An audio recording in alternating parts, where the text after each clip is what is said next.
হাফেজ মাওলানা মুফতি গোলাম মাওলা সাহেব, হাফেজ মাওলানা মুফতি গোলাম মাওলা সাহেব,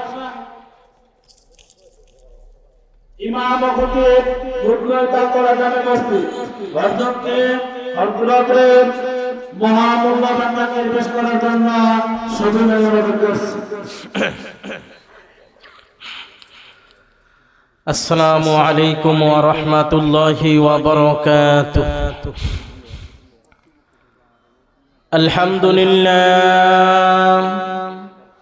আলহামদুলিল্লাহ নাহমাদুহু ওয়া নাস্তাঈনুহু ওয়া নাস্তাগফিরুহু ওয়া নু'মিনু বিহি ওয়া নাতাওয়াক্কালু আলাইহি ওয়া নাউযু বিল্লাহি মিন শুরুরি আনফুসিনা ওয়া মিন সাইয়্যাতি আ'মালিনা।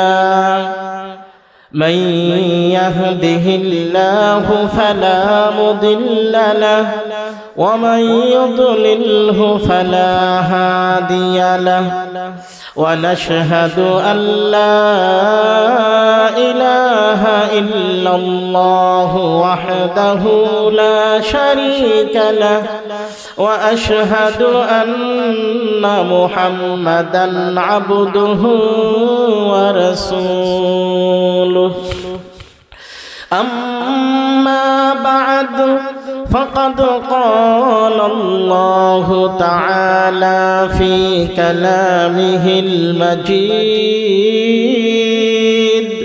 وفي فرقانه الحميد فأعوذ بالله من الشيطان الرجيم بسم الله الرحمن الرحيم ومن يتق الله يجعل له مخرجا إلى آخر الآية.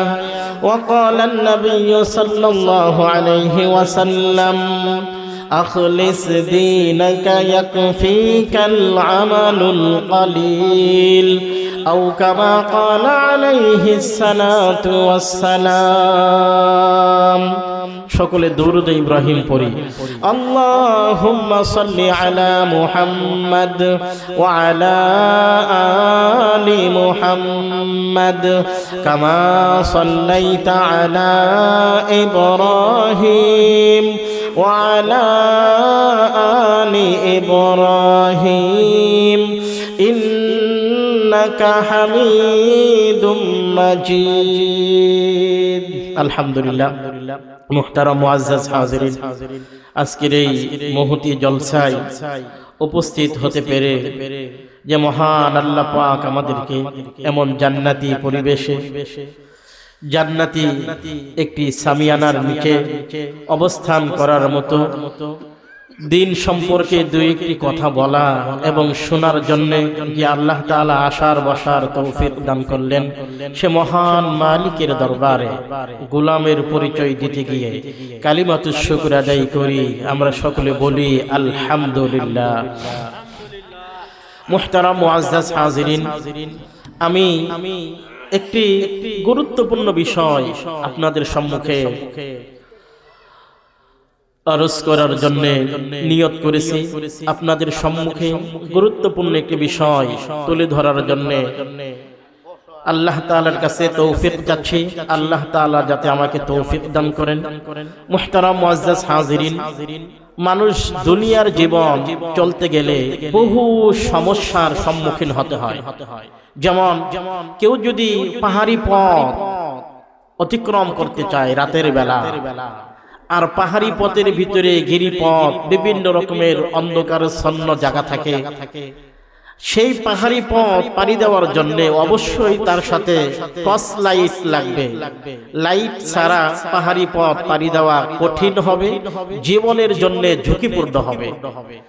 একজন বুদ্ধিমান মানুষ কখনোই পাহাড়ি অঞ্চলের গিরিপথ পাড়ি দেওয়ার সময় লাইট ব্যতীত কেউ রাতের বেলায় পথ চলবে না। কারণ সে যদি চলে যে কোনো সময় তার জীবন বিপদাপন্ন হতে পারে। তো মুহতারাম মুআজ্জাজ হাজিরিন, আমরা যে মুসলমান, আমরা যে এই দুনিয়াতে চলতেছি, আমাদের জীবন এমন কিছু বিষয়ের সম্মুখীন হয় যেই সময় আমাদের যদি পূর্ণ সেই ব্যাপারে ব্যবস্থাপনা না থাকে, আমাদের জীবন কঠিন হবে এবং বিপদের সম্মুখীন হবে। মুহতারাম মুআজ্জাজ হাজিরিন, আমি একটি হাদিস দিয়ে আজকের আলোচনাটা আপনাদের সম্মুখে আমি তুলে ধরতে চাচ্ছি। হাফেজ ইবনে হাজার আসকালানি রাহমাতুল্লাহি আলাইহি মুনাব্বিহাত কিতাবে উল্লেখ করেছেন যে 5টি অন্ধকার আছে। সেই 5টি অন্ধকারের জন্য শুধু 5টি চেরাগ আছে। অন্ধকার 5টি, চেরাগ কয়টি? 5টি। একটি অন্ধকার হলো দুনিয়ার মোহাব্বত, একটি অন্ধকার। গুনাহ পাপ একটি অন্ধকার। কবর একটি অন্ধকার। আখিরাত একটি অন্ধকার। ফুলসিরাত একটি অন্ধকার। এই যে 5টি অন্ধকারের কথা বললাম, এইগুলা কি ছোটখাটো কোনো বিষয়? এক একটা অন্ধকারের ভিতরে পড়ে মানুষের জীবন বিপন্ন হয়, মানুষের জীবন শেষ হয়ে যায়, মানুষের জীবন দুনিয়াতে হালাক এবং বরবাদ হয়ে যায়। দুনিয়ার মোহাব্বত এটা কত বড় অন্ধকার! আজকে এই দুনিয়ার মোহাব্বতের পিছনে হাজারো নয় লক্ষ লক্ষ মুসলমান ঈমান শেষ করে ফেলতেছে। দুনিয়ার মোহাব্বতের অন্ধকারকে কিভাবে সে মোকাবেলা করবে, এই অন্ধকার থেকে কিভাবে নিজেকে বাঁচাবে, এতটুকু তার যদি সেই ব্যবস্থাপনা, সেই বিষয় তার যদি জানা না থাকে, তাহলে সে নিজেকে আত্মরক্ষা করবে কিভাবে? মুহতারাম মুআজ্জাজ হাজিরিন, যেহেতু এই বিষয়গুলা আমাদের জানা দরকার। এই দুনিয়ার মোহাব্বত হাজারো মানুষকে শেষ করে দিয়েছে। এই দুনিয়ার মোহাব্বত থেকে বাঁচার জন্য চেরাগ হলো একটা, আর সেই চেরাগের নাম হলো তাকওয়া। চেরাগের নাম কি? কোন মানুষ যদি তাকওয়া অবলম্বন করে দুনিয়ার মোহাব্বতের অন্ধকার থেকে মুক্তি লাভ করতে পারবে। তাকওয়ার ব্যাপারে আল্লাহ পাক পবিত্র কোরআনে সূরা বাকারার 21 নম্বর আয়াতে বলেন, ইয়া আইয়ুহান নাসু উবুদু রাব্বাকুমুল্লাযী খালাকাকুম ওয়াল্লাযীনা মিন ক্বাবলিকুম লাআল্লাকুম তাত্তাকুন। ইয়া আইয়ুহান নাস, এই জায়গায় আমার আল্লাহ পাক তামাম দুনিয়ার মানব মণ্ডলীকে লক্ষ্য করে, তামাম দুনিয়ার মানব মণ্ডলীকে আমার আল্লাহ সম্বোধন করে হরফে নেদার যারা ডাক দিয়েছে। ইয়া হলো হরফে নেদা, ইয়া আইয়ুহান নাস, নাস হলো মুনাদা, যাকে সম্বোধন করা হয়। তামাম দুনিয়ার মানব মণ্ডলীকে আমার আল্লাহ সম্বোধন করে একটা ঘোষণা শোনায়া দিতেছে। ঘোষণাটা হলো উবুদু রাব্বাকুম। উবুদু আমরের সিগা, এখানে আমরের সিগা হওয়ার কারণে আল আমর লিল উজুব, যেটা আমর হয় সেটা ওয়াজিব হয়। এই জন্য তামাম দুনিয়ার মানুষের জন্য এই বিধানটা ওয়াজিব হয়ে গিয়েছে, ফরজ হয়ে গিয়েছে। বিধানটা কি? উবুদু রাব্বাকুম, তোমরা তোমাদের ওই রবের ইবাদত করো, আল্লাযী খালাকাকুম, যিনি তোমাদেরকে সৃষ্টি করেছেন, ওয়াল্লাযীনা মিন ক্বাবলিকুম, যিনি তোমাদের পূর্ববর্তীদেরকেও সৃষ্টি করেছেন। এই জায়গায় প্রশ্ন আসতে পারে, যেই রব সমস্ত মানুষকে বানাইছেন, সমস্ত মানুষকে সৃষ্টি করেছেন, সেই রবের ইবাদত করলে আমাদের ফলাফল কি হবে? আল্লাহ পাক আয়াতের শেষে বলেন, লাআল্লাকুম তাত্তাকুন, যাতে করে তোমরা মুত্তাকি হতে পারো। এই জায়গায় ওই রবের ইবাদত করলে তাকওয়ার গুণ অর্জন হবে। এখন তাকওয়া কাকে বলে? তাকওয়ার জন্য সুন্দর একটা অর্থ হলো আল্লাহকে ভয় করে দুনিয়ার সমস্ত পাপকে পরিহার করার নাম হলো তাকওয়া। আল্লাহর ভয়, সমস্ত পাপ পঙ্কিলতা থেকে মানুষকে হেফাজত করবে, মানুষকে মুক্তি দিবে। এই জন্য মানব জাতি যদি পাপ থেকে নিজেকে বাঁচাইতে চায়, এই দুনিয়ার যত অন্যায় অপরাধ আছে এর থেকে যদি বাঁচাইতে চাই, মানুষকে আল্লাহর ভয় করতে হবে। দুনিয়ার মহাব্বত একটা অন্ধকার, সেই অন্ধকারের বাতি হলো, চেরাগ হলো তাকওয়া। আর সেই তাকওয়া লাভ হবে মানুষ যদি আল্লাহর ইবাদত করে। আল্লাহর ইবাদত করলে তাকওয়ার গুণ অর্জন হবে, আল্লাহর ভয় ভীতি অন্তরে স্থাপিত হবে। এই জায়গায় কিন্তু আরেকটি কথা রয়ে গেছে, সেইটা হলো আমরা যদি তাকওয়াবান হতে পারি, মুত্তাকি হতে পারি, তাহলে এর ফলাফল কিন্তু সবচাইতে চূড়ান্ত পর্যায়ের ফলাফল হয়ে যাবে।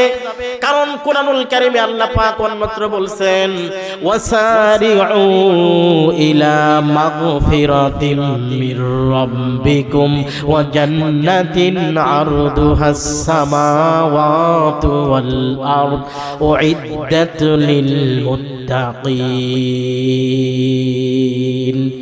এই জায়গায় ফলাফল প্রকাশ করা হয়েছে। আল্লাহ পাক পবিত্র কুরআনুল কারীমের ভিতরে এই যে আল্লাহর ভয়, এইটা হলে অবস্থাটা কি হবে? আল্লাহ পাক 28 নম্বর পারায় সূরা তালাকের মধ্যে বলেন, ওয়া মাইয়াত্তাকিল্লাহা ইয়াজআল লাহু মাখরাজা। যারা আল্লাহকে ভয় করবে, আল্লাহ পাক তাদেরকে কঠিন হালতে, সংকটপূর্ণ অবস্থার ভিতরে মুক্তির ব্যবস্থা করে দিবেন। কিসের ব্যবস্থা করে দিবেন? মুক্তির ব্যবস্থা করে দিবেন। মানবতার জীবনে, মুসলমানের জীবনে এমন কোন সমস্যা নাই যেই সমস্যা থেকে আল্লাহ পাক তাকে উদ্ধার করবেন না।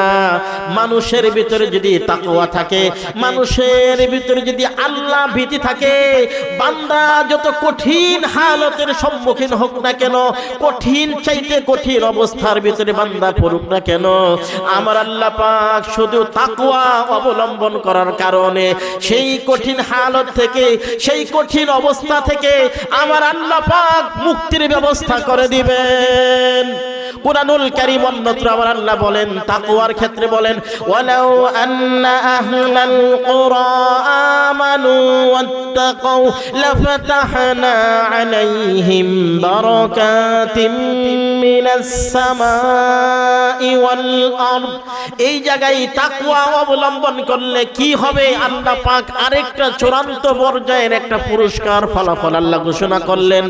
মুহতারাম মুআজ্জাজ হাজিরিন, ফলাফল যেহেতু আমার সাবজেক্ট না, এই জন্য ফলাফলগুলোর অর্থ বলতেছি না। শুধুমাত্র আমি তাকওয়া অর্জন করতে পারলে দুনিয়ার মহব্বতের অন্ধকার কাটা যাবে, দুনিয়ার মহব্বতের অন্ধকার দূর করা যাবে। এই জন্যই তাকওয়ার আলোচনা করতেছি। তাহলে দুনিয়ার মহব্বত একটা অন্ধকার, সেই অন্ধকার থেকে বাঁচার উপায় হলো একমাত্র তাকওয়া। মুহতারাম মুআজ্জাজ হাজিরিন, তাহলে দুনিয়ার মহব্বত একটা অন্ধকার, সেই অন্ধকার থেকে বাঁচার উপায় ছিল তাকওয়া। 2 নম্বর, গুনাহ একটা অন্ধকার, সেই গুনাহ থেকে বাঁচার উপায় হলো, সেই গুনাহ থেকে আমরা কিভাবে মুক্তি পেতে পারি? গুনাহ যেহেতু একটা অন্ধকার, আর সেই অন্ধকারের চেরাগ হলো তাওবা। চেরাগের নাম কি? তাওবা। আসলে তাওবার তো কয়েকটা অর্থ আছে। মুহতারাম মুআজ্জাজ হাজিরিন, আল্লাহ পাক কোরআনে কি বলছে সেটা দেখি। ইয়া আইয়ুহাল্লাযীনা আমানু তুবু ইলাল্লাহি তাওবাতান নাসুহা।